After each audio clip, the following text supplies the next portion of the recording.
World War II forced governments to confront a hard truth very quickly. Technology fails, plans collapse, and soldiers and airmen end up alone behind enemy lines with nothing but what they can carry. Out of that reality came some of the strangest survival kits ever designed.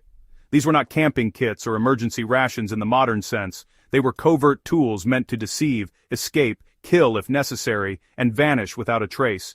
Many were ingenious, many were effective, and nearly all of them would be illegal to own today. Not because they were useless, but because they worked far too well. Why did survival kits in World War II become tools of deception rather than comfort? Early war survival gear focused on warmth and food, but that approach failed almost immediately. Air crews shot down over occupied Europe weren't freezing to death first. They were being captured. So, survival kits rapidly evolved into compact systems for escape and evasion. Comfort was irrelevant. The goal was movement, concealment, and identity manipulation. This shift explains why so many World War II survival kits resemble spy gear more than military equipment. The silk escape maps that made paper obsolete. One of the most effective survival items of the war was also one of the strangest. Silk maps were sewn into clothing, hidden in boots, or folded into ration kits. Unlike paper, silk did not tear, rot, or make noise. It could be soaked, frozen, crumpled, and reused indefinitely. Silk maps also didn't reflect light the way paper did, making them safer to consult at night. Today, owning authentic World War II silk maps tied to escape and evasion programs is often restricted because, honestly, many were classified for decades and remain controlled artifacts tied to intelligence operations. The button compasses that turned uniforms into navigation tools. British and American airmen were issued uniform buttons that concealed tiny magnetic compasses. To anyone else, they were just ordinary clothing fasteners, but to a downed pilot, they meant direction without suspicion. If searched, the button remained unnoticed. This concept of embedding navigation tools into everyday objects directly influenced modern covert gear design. Today, disguised navigation devices of this type are regulated in many countries because they fall under concealed intelligence equipment. So, get this. The hollowed shaving brushes filled with escape currency were a real thing.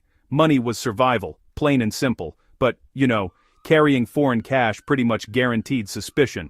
Allied intelligence actually solved this by hollowing out shaving brushes, stuffing them with carefully folded local currency, and then resealing them so perfectly that nobody could tell. The brush looked used, totally mundane, even kind of filthy. A captured soldier could pass inspection while unknowingly carrying his escape fund right there in plain sight.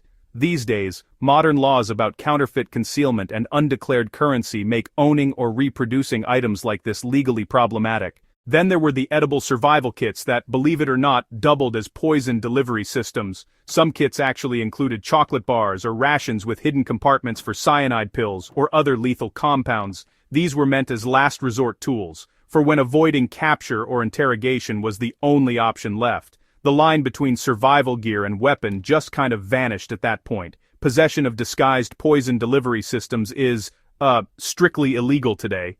And honestly, for good reason. These items were designed with a single irreversible purpose, and their mere existence really shows just how desperate survival planning had become. And finally, there were the shoe heel compartments designed for tools, not comfort. Specially made boots with hollow heels allowed soldiers to hide things like wire saws, lockpicks, gold coins, and even micro maps. These boots were, well, uncomfortable, uneven, and definitely impractical for long marches. But, comfort was totally secondary. If captured, prisoners were almost never allowed to change their footwear right away, and that delay could mean the difference between escape and capture. Nowadays, footwear designed to conceal escape tools or sabotage equipment would be classified as prohibited concealed weapons or burglary equipment in a lot of places. Perhaps the most unsettling survival kits were those meant to destroy a soldier's identity entirely. These kits included civilian clothing, forged documents, local ration cards, and even dirt to soil uniforms convincingly. The goal was not survival as a soldier, but survival as someone else. Modern forgery laws, identity fraud statutes, and intelligence regulations make ownership of these kits illegal almost everywhere. They were effective because they blurred the line between soldier and civilian completely. The legacy of these kits in modern survival and intelligence doctrine is honestly pretty fascinating. What makes these World War II survival kits truly bizarre is not their appearance, but their philosophy. Survival was not about endurance, it was about deception, mobility, and invisibility. Modern survival training still borrows heavily from these ideas, though, everything is a bit more sanitized and legal now. Today's GPS beacons and emergency radios are safer, but far less subtle. World War II survival kits assumed the enemy would search you, interrogate you, and watch you closely. They were built for that reality. These kits also remind us that innovation thrives under pressure.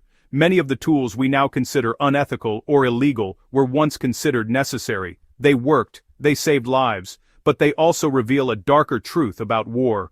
Survival often demands crossing moral and legal lines that peacetime societies just cannot tolerate. If you want more deep dives into the strange, brilliant, and uncomfortable realities hidden inside military history, subscribe to the channel, share this with someone who thinks survival gear has always been harmless, and keep questioning how far humans are willing to go to stay alive.